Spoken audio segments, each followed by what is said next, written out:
This is Eric Rattan of Cannibal Corpse. You are listening to the Scars and Guitars podcast with Andrew McKay Smith. Greetings all. Thanks so much for joining me. The fella at the center of this conversation is Jizzy Pearl. He's a rock and roll original, one of the Sunset Strip fellas.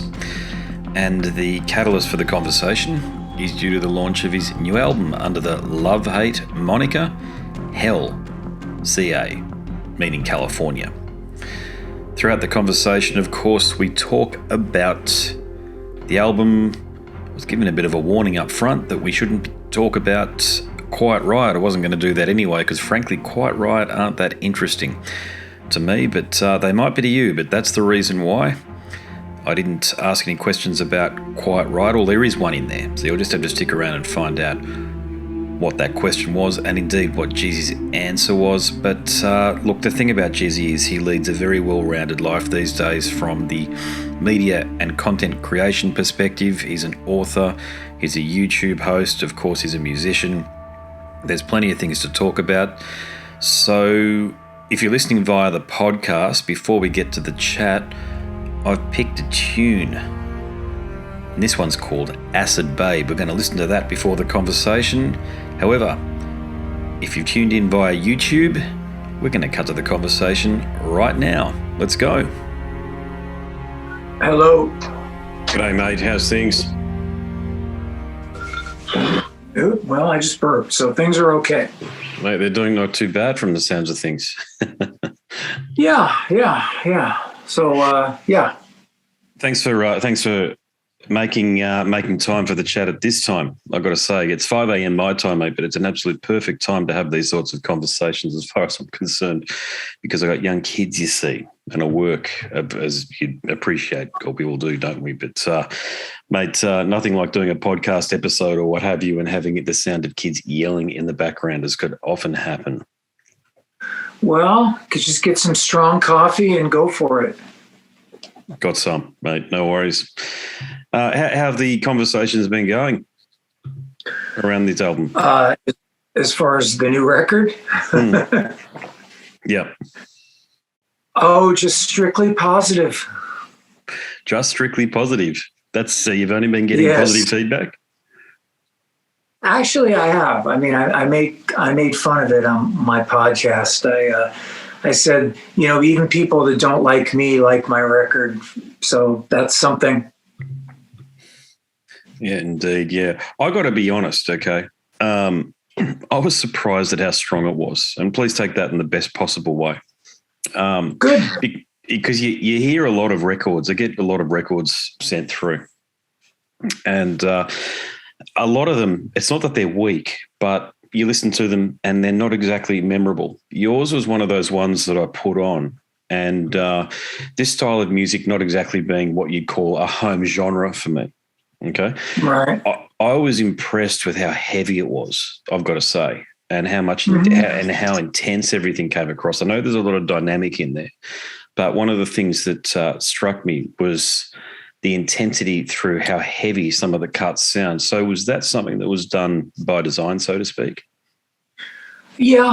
I mean, I what I did was I recorded 4 rhythm tracks for every song, and 2 were Les Pauls and 2 were SGs.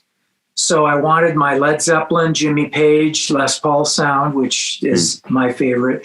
But I wanted AC/DC, Angus Young. I wanted that crispness and the brightness of the Gibson SG. So, and 4 rhythm tracks, it sounds pretty huge. Mm-hmm. Yeah, indeed. Yeah. Was it was an album that you wrote solo, so to speak, and then just got the people around you to fill in their parts as you hoped that they saw fit, or did you invite collaboration? The former. I wrote all the songs, all the parts, and then I give them to my friends, and they make them better. You know what I mean? I mean, yeah, obviously real drums are much better than, drum machine for sure. Yeah, indeed. But you obviously start out with a drum pattern, do you? And then do you give it to your drummer and Yeah. say, well, the just template? to make the song, to create it. And then when you give someone a finished song, it's a lot easier. You know what I mean? That way there's a skeleton and a template for someone to play to. You know what I mean? And like I said, make it better. Indeed, yeah. Now at this stage in your career, you haven't got anything left to prove, that's for sure. But do you still feel as though there's a burden of expectation there from fans' perspectives? I just feel incumbent to put out good product. You know what I mean? I just feel it's important. Like doing my YouTube channel, like anything that I represent, I want it to be the best it can be. You know what I mean? Because I feel like, you talked about people getting older and stuff like that. I think some people get older and they just don't quite have the same intensity or desire to stay, you know what I mean? To keep the bar high. And I always have. I mean, I don't want to get to the point where I'm just kind of phoning in records and don't really give a shit, Yeah, that's a really good point. As I say, it's not like as if you've got anything left to prove. So you are a writer. You've already talked about the podcast. But is there something, I mean, it probably goes without saying that there's something within you that keeps on driving you forward to create music. So it's obviously still something that you have a burning passion to do, or is it not even that, or is it just something that you feel compelled to do in some way? Well, music keeps you young. I heard Stevie Nicks say that the other day, and she's in her 70s. She looks pretty good. Music keeps you young. Music, when you have to put out new music all the time, you do it because you want to, but you also do it because it's something that you feel is necessary to keep the juices flowing. You know what I'm saying? Mm. Like I just wrote my 4th book over here on the desk. And, it was nice to get it back into writing again. So, to answer your question, music is important. It's always good to have new music, even if people want to hear the old music and aren't maybe as, don't have as much of a heart on for your new music. I mean, that's just the case. If you're in a band like Journey or Styx, obviously with that catalog, when you come out with a new song, that's usually the cue for people to go get a beer. So, indeed, you see that. I want to. But but that's true with anybody that's been doing it for a long time. But to answer your question, basically, I do new music for me, and I hope people dig it. Mm. Are you a writer who plays music at this point in time, or are you a musician who writes? That's an odd question. I play guitar, but I'm not a guitar player, if that makes any sense. Mm-hmm. You know what I mean? I write books, but I'm not Stephen King. You know what I'm saying? I am a writer. I have 4 books. I have 16 records. So that qualifies me somewhere in Wikipedia to be a writer. But as far as where I am on the food chain, I really don't know.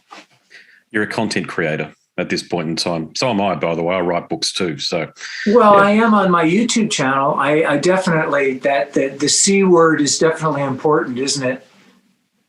Yeah, the very good C word. Well, it's true. I mean, I have a YouTube channel called J Pearl TV, which basically I've been doing right now. And it's just an extension of creativity. I get to do stories. I get to put music up. I get to, it's just another outlet. And, you're right. It's a whole new world when you're farming subscribers and you know what I mean? It's crazy. No, I do. Yeah, I do. And I find the YouTube side of things very challenging from the perspective that some of the episodes that I post, interviews that I have, get 100 watches or whatever it might be, 100 views. And I don't some ever other, want to. Yeah, I don't ever want to be the guy that doing it for clicks. You know what I mean? Hmm. It's kind of like the same thing about music. You don't put out shitty records just because you're contractually bound to put out anything. You know what I mean? You want to do something good. And so like with my J Pro TV, it's just a way for me to connect to people. If I can't tour, like I postponed 2 Australian tours with my band because of COVID. And, and it's, what do you do? How do you stay connected? No, I'm with you. I actually do think that what you're doing is what artists should be doing, from the perspective that if you're not connecting directly with your audience or fan base, whatever you might call it, how do you know? How do you inform them? How do you inform them? So great, you got the books, but the videos are so good. And I have been watching your channel, by the way. Oh, good. So I knew it was out there. Are you subscribed? I am subscribed. I clicked and subscribed. Yeah. But it's a good way of keeping them up to date with what's going on in your life. And I think the artists that don't take the time and energy to connect with their fan base that way, they're not building a community. And I know that's the buzzword, but really, I think that's what artists need to be doing. For me, I get to do my stories. I do it for the music and I do it to connect, as you say, but it's also it's another form of expression. I do my Hollywood stories and some of the stories are taken from some of my books and some of the stories, are just stuff I write, you know what I mean? And it keeps me on my toes being a writer to tell these stories and sort of entertaining. And it is a whole new, thing for me. I mean, just the fact that I'm looking at you right now at this weird dot, you know what I mean? It's all the 101 intangibles that you know what I mean? I'm starting to care more about my hair. I mean, all the, like I'm a girl, you know what I mean? I have to take care of my physique. It's weird. Oh, it is. Yeah, it sucks too, because especially if you're like having a few bevies or something like that, as soon as you notice it, you look back bloated in the next day. No, back in the day, I would never have been able to do this because I would be hungover or stayed up all night. You know what I mean? I would look like Quasimodo. It wouldn't have been good for clicks. Yeah, indeed. Hey, just to go back to the album again. I've listened to the album a few times, actually many times at this point. I've had it on in the car, but the lyrical themes and the like, I couldn't quite pick up if there are any themes around the lyrics. So are there any themes or things that you really wanted to address this time around? Well, such as, did anything piqued your interest as Oh gosh, these days, mate. I mean, look at the political landscape. You know what? My lyrics, my songs, I did this tutorial on my YouTube about how to write a song, and not that I'm some, Elton John that everyone should, listen to whatever I say, but the point is I think one of the strongest things that I said was have your song mean something, have it mean something to you, the writer, and I don't mean the typical cliche shit about fast cars or, going out Saturday night or, you know what I mean? All the party stuff that I wrote about when I was 19 or 20 made sense because I was 19 and 20, you know what I mean? And that's what you did. You were, a madman, but if you're 60 years old and you're still saying I can't drive 55, it just seems a little weird and cliche. So my songs mean something to me. It might be a book I read or a show I watched where the character really inspired me and made me think. And so I wrote a song about that miniseries or about that character or something like that. Or obviously my relationship with my wife or or someone around me. Like if I see somebody that I think is an asshole, I'll write about him in a tongue-in-cheek way so they don't know that it's them, but it is them. You know what I mean? Because I can visualize that guy. That guy is an asshole, and I can just write a whole song about it. Yes, indeed. Yeah. The art of storytelling, isn't it? Lyrics. I think. I mean, I'm a writer. I write books and stuff. So yeah, it is about storytelling. I mean, your song should say something to people. Your lyrics should say something. It should, make them wonder, what is this about? Like, just not only AC/DC can write that the stuff below the, you know what I mean, have a drink on me and stuff like that. They're masters of that. Yeah. If they didn't do that, it'd be a shock, wouldn't it? Yeah, I mean, they write. They have a classic way of writing, and so yeah. I mean, as far as lyrics and stuff, I hope people read the lyrics or listen to them and get something out of it and realize that I am saying something. You know what I mean? To take away. Mm-hmm. Yeah, and another prominent aspect of the album is the production. It's world class. I've got to hand it to you. It's music that I think, if not treated with a delicate pair of hands, can be buried under a morass of noise. But that's not the case with the album Years. So, did you produce the album yourself and engineer it, or did you bring someone in to help? I did produce it. I produce all my records. I got a guy named Andy Haller who we mix it together. I mean, he basically engineers it, and then he does the rough mix, and then we had to go back and forth on FaceTime, obviously, because of COVID, which was weird. You know what I mean? Just sending mixes back and forth and doing little quickie fixes and stuff. But he's real good. And the record does, you can hear everything, you know what I mean? It isn't buried in reverb and delay. I'm not a big fan of that kind of stuff. Your song should stand on its own. I mean, ideally your song should be able to be played on an acoustic guitar. That's what a good song is. Yeah, no, I agree absolutely with that sentiment. Yeah. Look, I listen to a lot of extreme metal, I cover it, but the greats such as Morbid Angel and Obituary, you can play a lot of their stuff. It can be transposed neatly to an acoustic guitar. It's a sign of great songwriting, regardless of the genre. Well, it means the song can stand on its own without, a $10,000 Pro Tool rig. Yeah, indeed. Yeah. And I think to agree with this, anytime the DAW becomes an extra instrument, that's a bad thing. The DAW audio workstation. Someone did a review of my record and accused me of auto-tune, implying that he can't really sing that good. This must be fake.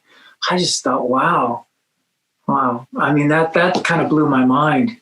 You know what I mean? Because, people use tracks when people play live, and there's a lot of fakery and stuff. But that's the first time I've ever been accused of being Mr. Auto-Tune. What are your thoughts on that, by the way? Michael Anthony's voice being piped into the arena, this sort of thing. I mean, that's just the tip of the iceberg, by the way. There's even evidence out there that some lead singers aren't even singing live anymore in fairly prominent bands. Now, you obviously have nothing to do with that, but it's something. Well, we know what Elton John would say. Indeed. Yes. The standard way to deal with people getting older is to tune down. If you're an A440, you go to E flat. If you're an E flat, you go to D, and so on. I mean, till you're singing like this. I think that's, there's nothing wrong with that. I mean, you hear it all the time. If you hear someone play and it's the song that you remember, but it sounds a little different. It's because they're tuned down, because they still want to give you the totality of the song, but they just can't hit the stratosphere notes anymore. I mean, okay, you're 73 years old. I get it. But the whole idea of piping in tracks and lead vocals and background vocals and stuff like that. It's just a slippery slope. I think you can start to depend on it too much.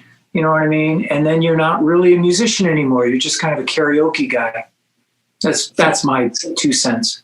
The way I look at it is they must be afraid of what happens when the kids out there and these people, these idiots with their smartphones at the shows. No doubt you see it every night you play. They've got them up there and they're recording the bloody show through the entire thing, and they're worried about that aspect of it. Okay, I understand it to an extent, but real fans, all they care about is authenticity. Okay, so if it's raw, it's real. Yeah. I would love to say that all real fans want authenticity. I think a lot of fans don't know the difference. You know what I mean? And I say that just as a performer and what I see out there. And you're right. Yeah. I mean, YouTube is when someone's got the phone and they're recording you, like if I'm singing a Quiet Riot song and I know that there's obviously the high notes that need to be hit. Yeah. You know what I mean? It's if the phone's out, it's a make or break, but I'd say I'm 98%. Some nights, my foot might slip when I climb up Mount Everest, but for the most part, I think I do well because like I said, I take it seriously. I don't want any bad YouTubes of me. That would follow me around. Well, there's ways to prevent it, and I think you're doing that. You're keeping in shape. You care about the quality of what it is that you're delivering. You're remembering lyrics, all of this sort of stuff. The guitar lines are solid. I wouldn't say they're the basics, but they're the meat and potatoes of performance art, aren't they? I just think every time you get on stage, you should expect to be YouTubed, and if you.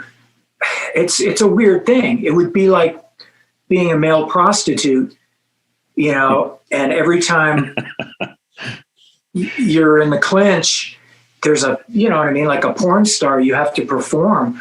Yeah. So don't get any sort of jitters, so I just expect it. And that's the way it is. And I do the best I can. And if some nights the sound isn't good or some nights I'm not 100%, it is what it is. But I have a pretty good batting average for live. Yep. I certainly haven't heard or seen anything out there that would suggest otherwise. That's for sure. And look. I'm not going to ask any questions about Quiet Riot, by the way. But the only question I've got is: have some indie journo types, have they been focusing on the wrong thing this interview cycle? Have they been wanting to ask you questions about the return to Quiet Riot instead of talk about the album? I just think that there's the kind of apples and oranges. I mean, I play in Quiet Riot, but I have this record that I just wrote, and it's my record. So it's just me preferring to talk about something that's all mine. That's all. And fair enough. Yeah, fair enough indeed. Yeah. Look, I'm going to dive a bit deeper into your past, if that's okay. Look, I have certainly read some of your books because being a writer myself, it's very rare to find somebody like yourself from the world of rock and metal who is a standard author who can string sentences together. To be honest, that's basically it. Yeah, it's disappointing because this is. I'm a meso too, and you want to read people who share your interest. You want to read about people's lives who share your interests, so to speak. And you're one of the very few guys out there that is doing it. But I mean, you've led a hell of a life. Of course, just the stories. I mean, you've toured with Ozzy, Dio, AC/DC. You were responsible for a security upgrade. I think I'm right in saying this on the Hollywood sign. On the Hollywood sign. I know that's an old story, that one there, but a security upgrade. That's the nice way to put it. Yeah. How do you pick which stories make your books?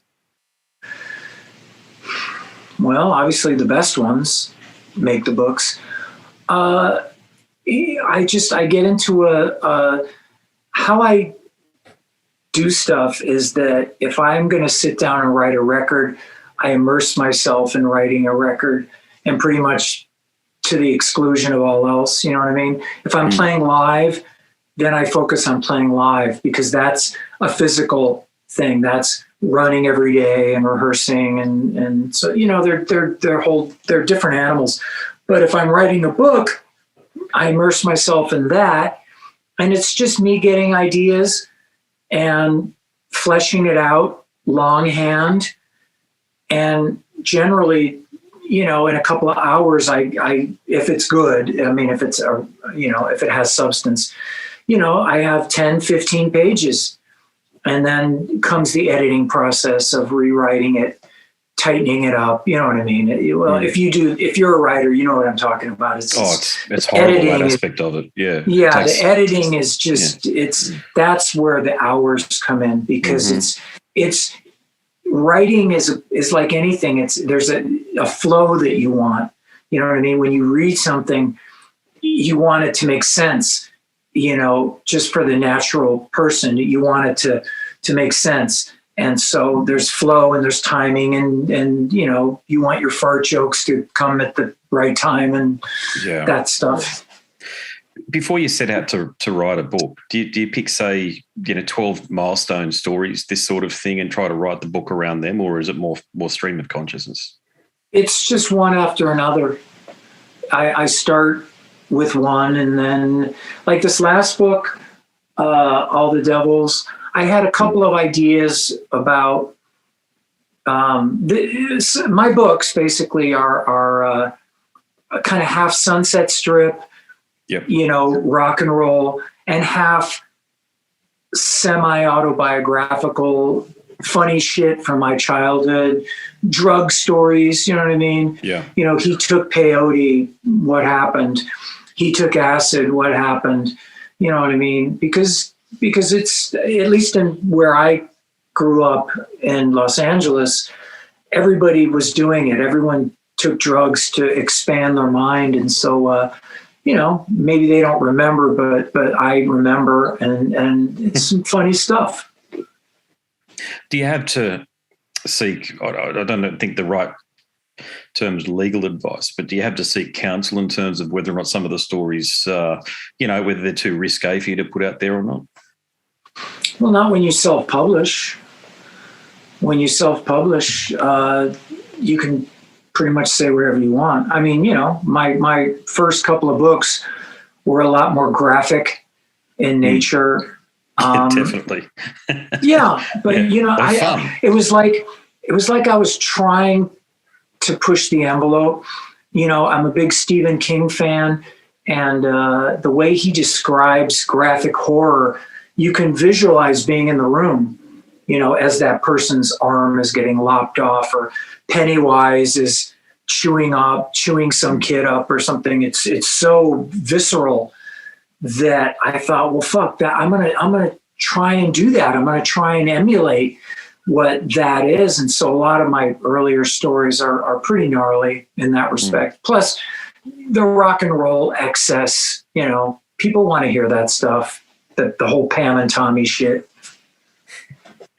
Look, that Sunset Strip epoch that you were right smack bang in the middle of, people are intensely interested in that, and you've tapped into that. But it's not told. I mean, you because you were there, it's your life story at the same time. So, are you going to stick with writing books around that sort of theme, or do you think you'll branch out potentially into novellas and that sort of thing in the future? Because it's really, once you learn how to write, as I'm sure you can appreciate, it's pretty much limitless in terms of subject matter and the context of things, which way you take it. Yeah, I mean, I don't know. I mean, right now I'm doing this YouTube thing, and it is a very creative vehicle for writing, because I get to, it's like a one-man show, you know. I have a story, and then I storyboard it, and then I act it out in front of the camera, and then I edit it with my little home editing system, and then I just put it up on YouTube, and it's like you've written a short story and given it to people in a few. It's a whole. It's you get your gratification a lot quicker, as opposed to writing a book that takes 6 months and then it comes out a year later or something like that. So, I mean, I don't know. I take things as they come. You know what I'm saying? Like, people have offered me certain things to be like some sort of YouTube guy. And I wasn't interested. You know, I don't want to chase people around with a microphone. That's just not what I want to do personally. You know what I mean? I don't want to be the roving reporter, pain in the ass guy. You know, I would rather just let things evolve and be myself and speak to people, you know, and have a conversation. Having a conversation. So true. Yeah. And another way if you can do that, and you may have done this already, but these spoken word tours, they're quite a thing at the moment. We certainly have a lot of people coming from the States over, and Scotty and these from Anthrax, these sort of guys doing that. But is that something that you've done or you've thought about doing? I've thought about it. I just, it's just you're haunted by the Spinal Tap. Artie Fufkin, what if you went to a record store for a record signing and no one came? Yeah. You know, Mm-hmm. You know what I mean? I don't know. I mean, I'm not as big as a Scott Ian or a Bruce Dickinson or Henry Rollins, or, you know what I mean? And I guess at a certain point, if it happens, it happens. Yeah, so some of them have been very hit and miss too. I've been to all of them, and particularly, I love Henry Rollins. Okay, but some of his stuff, especially lately, is he's getting a bit more serious. It's losing the essence, I think, of what made him very fun to begin with. And yeah, I mean, the spoken word thing, to your point, I think.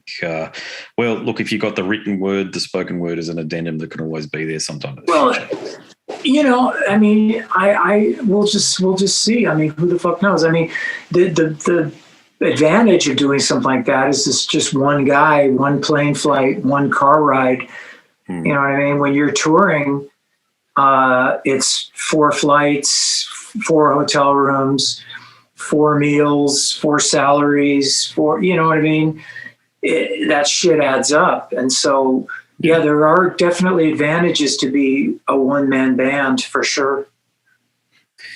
Mate, that's it from me. Is there any aspect of your career or music, written word, as I say, is there any aspect that you'd like to talk about a bit further that we haven't addressed? No, I'll thank the Robot. You know what I mean? They're Australian. I'll thank the Mark. Golden Robot. That's right. You with Mark, aren't you? Yeah. Yeah. They did a good job. They signed me, and they weren't in my shit. You know what I mean? They weren't calling me every 5 minutes wanting to make sure that they didn't make the wrong decision. You know what I mean? Can we just hear a couple of riffs? You know what I mean? We just need to hear a few riffs. You know, other labels are like that. You know what I mean? They're in your shit, and these guys trusted me to make a good record, and so yeah, my kudos to them for the camaraderie of that. And yeah, you know, Australia. If I can't go out there, then they should go to my J Pearl TV YouTube channel and check it out. And all my music is on there. The stuff that I can't get on Spotify, all my records are on my channel as well. You know, so yeah, it's multi-dimensional. Indeed, yeah. Well, good on you, mate. Thanks for the chat. Appreciate the music. You've been doing it as long as anybody out there at this point in time. Love the books, as you can tell. You've got the YouTube channel there, as you pointed out. Yeah, look forward to consuming more content, if that's the right word, as we move forward. Okay, mate. All right. Thank you. Thanks, mate. No worries. Catch ya. All right. Cheers. There he is, ladies and gents. Jizzy Pearl from Love Hate. Quite right. Go across to Wikipedia and check out his resume. It is stacked full of moments in rock and roll history that are quite relevant if you like that sort of music, that's for sure. As I alluded to up top, I'm enjoying Hell California. They're not exactly albums that I'd embrace independent of the interview and the review cycle, but I am enjoying it. Actually, I've got to sort of rethink my stance on some of those bands because after interviewing the fella from Voodoo Moonshine and definitely Jack Frost from Seven Witches, Sabotage, etc. Some of this more melodic blues-based hard rock stuff, it's seeping into my consciousness, I must say. Rightio, I've got a book out. Go across to scarsandguitars.com. If you're interested, click on the link in the banner, and it'll take you to a marketplace, and you can choose the vendor. Is that the right word these days? It used to be. Anyway, choose the marketplace, the vendor of your choice. When you click the link, I'm talking Amazon, Google will soon be there, Apple Books, Barnes & Noble. For the international listeners, meaning the non-English speaking background listeners, there are some niche markets there, Italian and German places available if that is your particular fancy. I appreciate all of the support. So my name's Andrew Mackay-Smith, and I'm the host of the Scars and Guitars podcast series. Until next time, it is a very goodbye for now.